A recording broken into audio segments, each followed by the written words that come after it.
زمین پاکستان کی سیاسی تاریخ میں خاتون اول کا مرتبہ حاصل کرنے والی خواتین کا ذکر بہت دلچسپی کا حامل ہے۔ پاکستان کی پہلی خاتون اول لیاقت علی خان کی اہلیہ بیگم رانا لیاقت علی خان تھی۔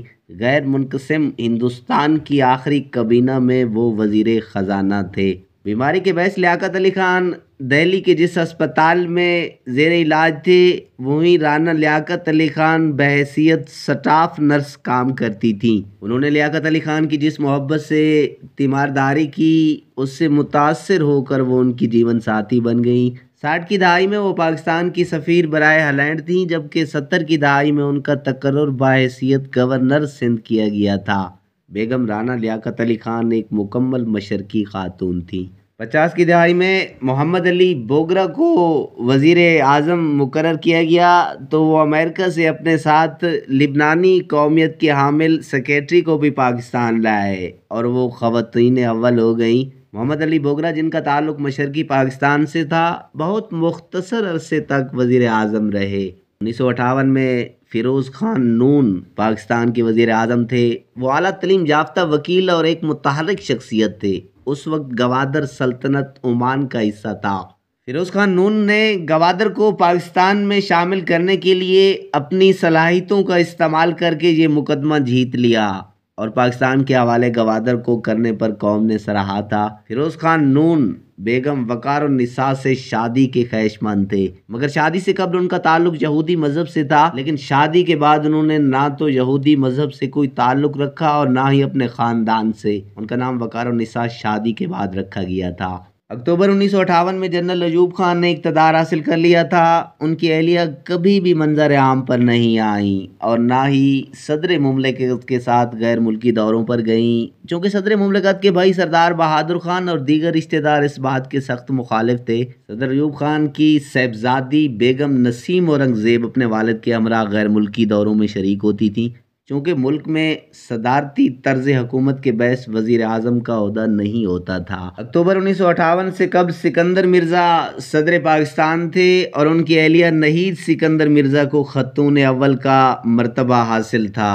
ایرانی نژاد نہید سکندر مرزا اس قدر آزاد خیال تھیں کہ سوشل تقریبات میں مشرقی لباس کے بجائے سگریٹ زیب تن کرتی تھیں اور ان کی تصاویر بڑے اہتمام سے شائع ہوتی تھی۔ اس وقت ملک میں ٹی وی نہیں آیا تھا۔ 1972 میں ذوالفقار علی بھٹو نے جب وزیر اعظم کا عہدہ سنبھالا تو بیگم نصرت بھٹو کو خاتون اول کا مرتبہ حاصل ہوا۔ شادی سے قبل ان کا نام نصرت اصفہانی تھا اور ان کے والد بغداد سوپ فیکٹری کے مالک تھے۔ بعد ازاں وہ ممبئی منتقل ہو گئے۔ ذوالفقار علی بھٹو کی پہلی بیوی کا تعلق بھٹو خاندان سے تھا، مگر وہ کبھی بھی منظر عام پر نہیں آئیں۔ بیگم نصرت بھٹو اعلیٰ تعلیم یافتہ اور روشن خیال خاتون تھیں اور عوامی سطح پر بھی خاصی مقبول تھیں۔ انہوں نے ایک مرتبہ تاریخی جملہ کہا تھا کہ بھٹو حکمرانی کے لیے پیدا ہوئے ہیں۔ 80 کی دہائی میں صدر ضیاء الحق برسر اقتدار تھے، لیکن صدر کے غیر ملکی دوروں میں ان کی اہلیہ عام طور پر شریک نہیں ہوتی تھیں، لیکن جب وہ عمرہ ادا کرنے کے لیے ارض مقدس جاتے تو وہ ہمیشہ ان کے ساتھ ہوتی تھیں۔ ان کو غیر سرکاری طور پر خاتون اول ہی سمجھا جاتا تھا، چونکہ وزیر اعظم محمد خان جونیجو کی اہلیہ نے کبھی بھی منظر عام پر آنا پسند نہیں کیا۔ اگست 1988 میں جب صدر ضیاء الحق ایک فضائی حادثے کے باعث انتقال کر گئے تو عام انتخابات کے بعد بے نظیر بھٹو نے وزیر اعظم کا عہدہ سنبھالا۔ وہ آکسفورڈ یونیورسٹی کی تعلیم یافتہ اور انگریزی زبان پر مکمل عبور رکھتی تھیں، جس کے باعث غیر ملکی میڈیا ہمیشہ ان سے بین الاقوامی امور پر بات چیت اور انٹرویو کا خواہشمند رہتا۔ اپنے والد کی طرح بے نظیر بھٹو بھی وسیع مطالعہ خاتون کے ساتھ ساتھ ایک سمجھدار سیاست دان بھی تسلیم کی جاتی تھیں۔ سابق وزیر اعظم نواز شریف کے دور اقتدار میں بیگم کلثوم نواز کو خاتون اول کا درجہ حاصل تھا۔ وہ ایک مشرقی روایات کے حامل خاندان سے تعلق رکھتی تھیں اور عام طور پر میڈیا سے فاصلے پر رہتی تھیں۔ جب جنرل پرویز مشرف نے 12 اکتوبر 1999 کو نواز شریف کی حکومت برطرف کی تو بیگم کلثوم نواز نے عوامی سطح پر متحرک کردار ادا کیا تھا۔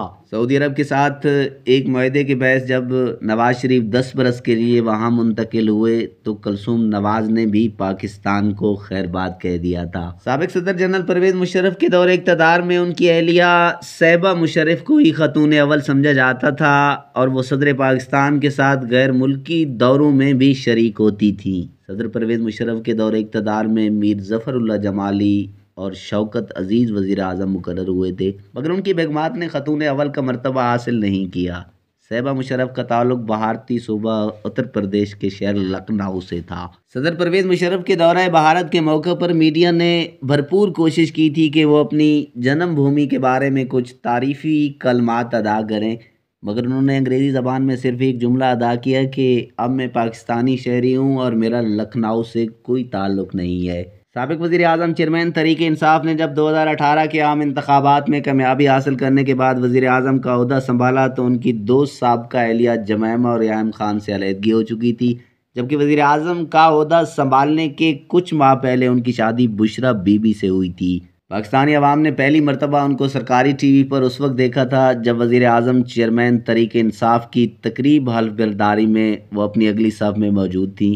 سفید عبایا میں ملبوس صرف آنکھیں پوشیدہ نہیں تھیں، یہ ایک انتہائی حیرت انگیز تبدیلی تھی۔ بشرا بی بی نے انہی دنوں ایک انٹرویو دیا تھا جس میں انہوں نے اپنے بارے میں کچھ بتایا تھا۔ میری ساری زندگی جائے نماز پر گزری، میں جہاں جاتی ہوں موٹو چیئرمین تحریک انصاف کا پالتو کتا بھی میرے ساتھ جاتا ہے، میں بنی گالا جاتی ہوں تو وہ ساتھ جاتا ہے، خان صاحب صرف اس کو پیار کرتے ہیں، خیال اس کا میں رکھتی ہوں۔ اس صدی میں جو لیڈر ہیں وہ چیئرمین تحریک انصاف اور ترک صدر طیب اردگان ہیں۔ سابق وزیر اعظم چیئرمین تحریک انصاف کی اہلیہ بشرا بی بی نے کبھی بھی خاتون اول کا کردار ادا نہیں کیا کیونکہ وہ ایک مشرقی روایات کی حامل اور پابند حجاب خاتون ہے جنہیں عوامی تقریبات کے علاوہ وزیر اعظم چیئرمین تحریک انصاف کے ساتھ غیر ملکی دوروں میں کبھی نہیں دیکھا گیا، البتہ وہ عمرے کی ادائیگی اور زیارت مقدسہ کے دوران ان کے ساتھ ہی تھیں۔